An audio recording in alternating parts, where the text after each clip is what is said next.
we might be watching the last days of Bronny James in the NBA. Worst kept secret in the NBA has finally been revealed. And it was revealed by the lady responsible for this blatant act of nepotism to begin with. The Lakers drafted Bronny James in a desperate attempt to appease his never-satisfied father. This guy doesn't deserve to be anywhere near an NBA court. Of course, he was somehow drafted in the NBA. Again, thank you, LA Lakers, and thank you, Jeanie Buss. He's appeared in 24 games so far this year. He's averaging just about 7 minutes per game. And check out Bronny's stat line this season. 1.5 points, 1.1 assists, and a half rebound per game. And look, the worst kept secret in professional basketball has finally exploded into the open, and it's not pretty. Bronny James, the spawn of the king, the heir apparent to absolutely nothing, is officially on life support. His NBA career, if you can even call it that, is gasping for air. The Lakers don't want him, the league is watching in uncomfortable silence, and the only person still pretending this experiment worked is sitting courtside in a Lakers jersey, watching his legacy crumble in real time.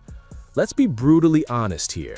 This was never about basketball. This was never about merit. This was about a father desperate to manufacture a moment that would cement his story in the history books. LeBron James wanted to play with his son in the NBA.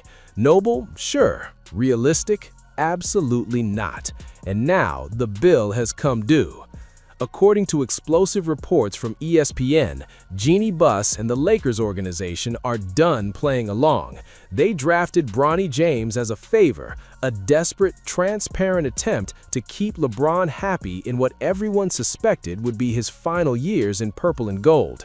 They gave the kid a 4-year guaranteed contract worth $5.5 million. They smiled for the cameras when father and son shared the court for that historic moment. They checked all the boxes. But here's the thing about nepotism in professional sports. It'll get you in the door. It'll get your name on a locker. It'll get you that jersey and those team photos, and maybe even a ring if you're lucky enough to be on the right roster. But it cannot, and I repeat, it cannot make you a basketball player. Bronny James is averaging 1.5 points per game this season. Let that sink in for a moment.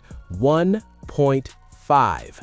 In 7 minutes of action per game across 24 appearances, the kid has failed to score a single point in 16 of those games. That's 66% of the time he steps on the court. He goes completely scoreless. This has got to stop, man! This has just got to stop, little Bronny! He's sleeping! Man, you're sleeping! You played 3 minutes! I can't believe this spacing! There's 2 guys right next to each other, man! They're playing 3-on-5! Look at this, man! Again here, man! Look at this D! This D is haram, man!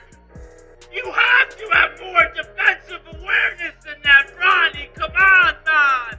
It's a shame, man! I feel bad for him! He's just not an NBA player! He cannot be on the floor anymore!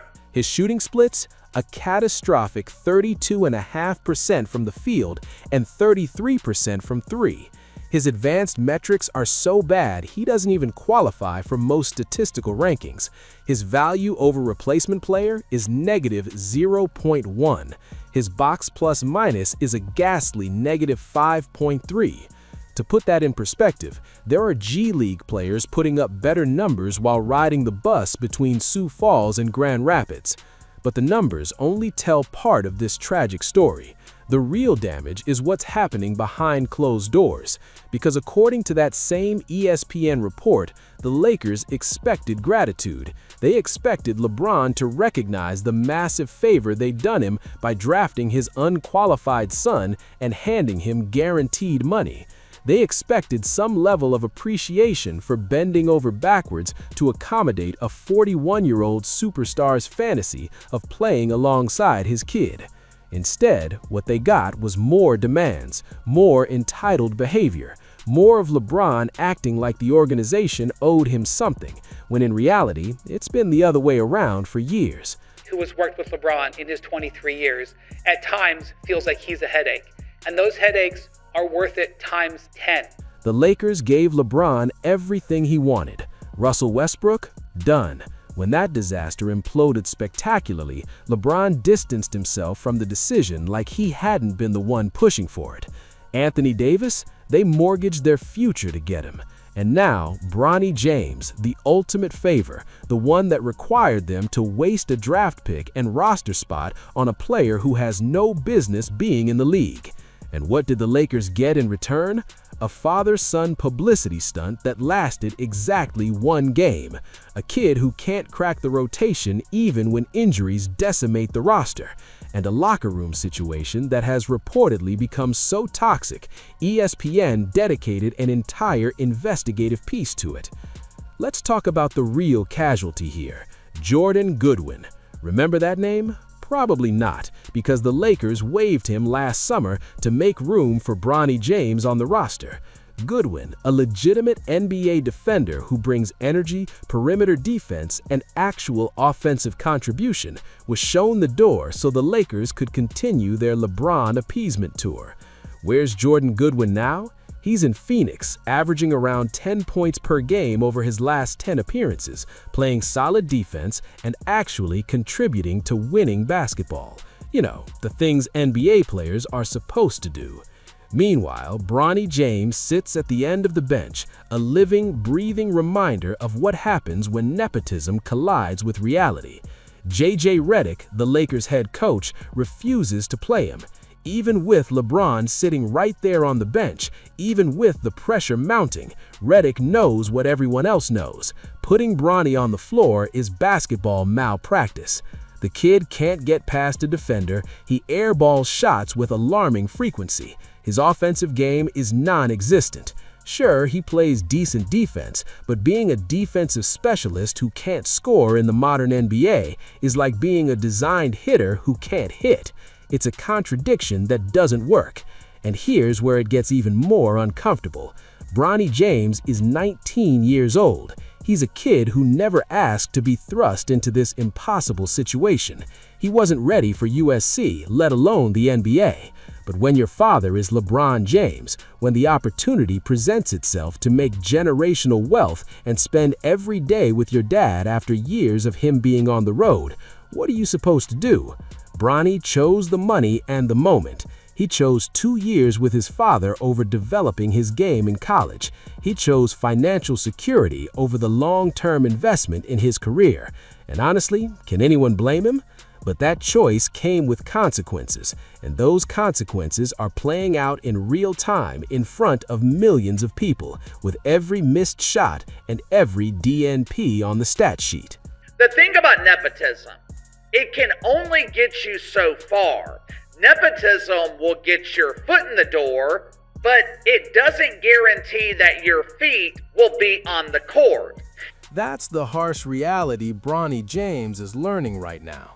His father got him into the league. His father's legacy secured him a guaranteed contract, but his father cannot make him an NBA caliber player. That part was supposed to come from Bronny himself, and it simply hasn't materialized. The All-Star voting results that dropped this week only magnified the absurdity of this situation. Bronny James received over 62,000 votes from fans to appear in the All-Star game. 62,000 people looked at his stat line, 1.5 points, 32% shooting, DNPs scattered across his game log, and thought, yeah, this guy deserves to be in the All-Star game. But wait, it gets better. 2 anonymous NBA players actually voted for Bronny to start in the All-Star game. 2 professional basketball players, guys who presumably understand the sport at an elite level, filled out their ballots and put Bronny James's name down. Was it LeBron and Bronny voting for himself? Was it Dillon Brooks trolling the king? We'll probably never know, but the speculation alone tells you everything about how this kid is perceived around the league.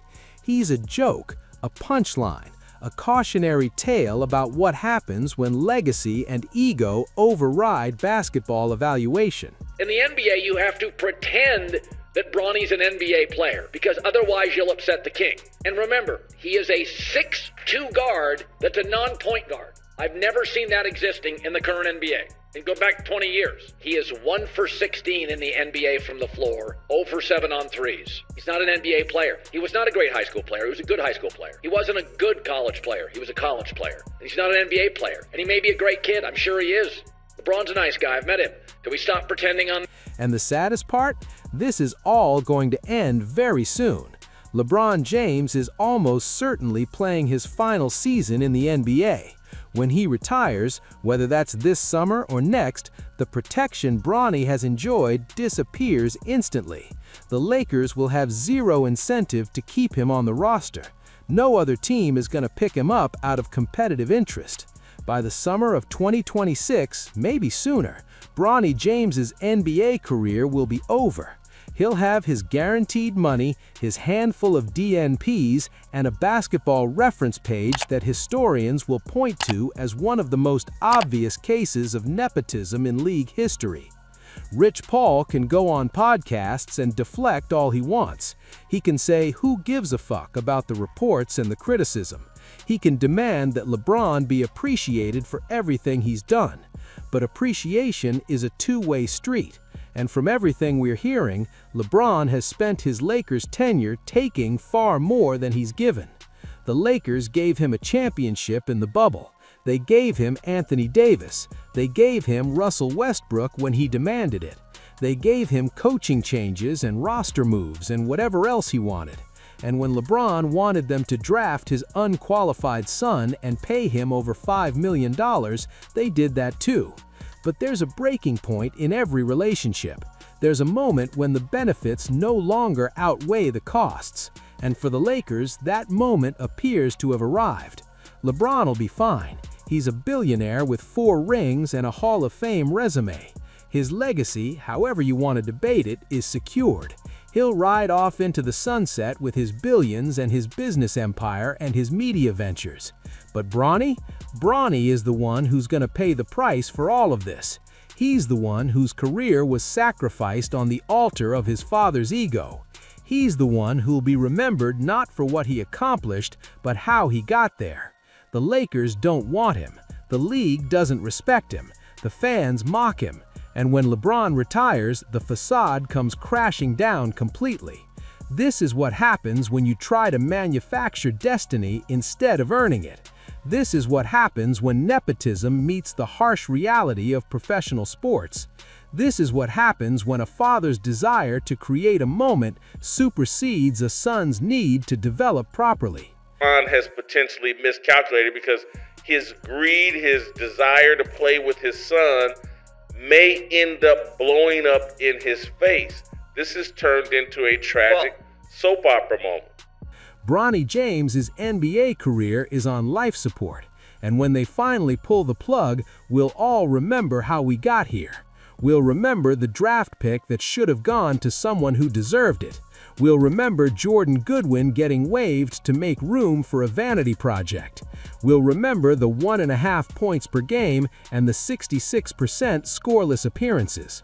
Most of all, we'll remember that sometimes even being LeBron James's son isn't enough. The clock is ticking, the end is near, and everyone knows it. Everyone except maybe the king himself.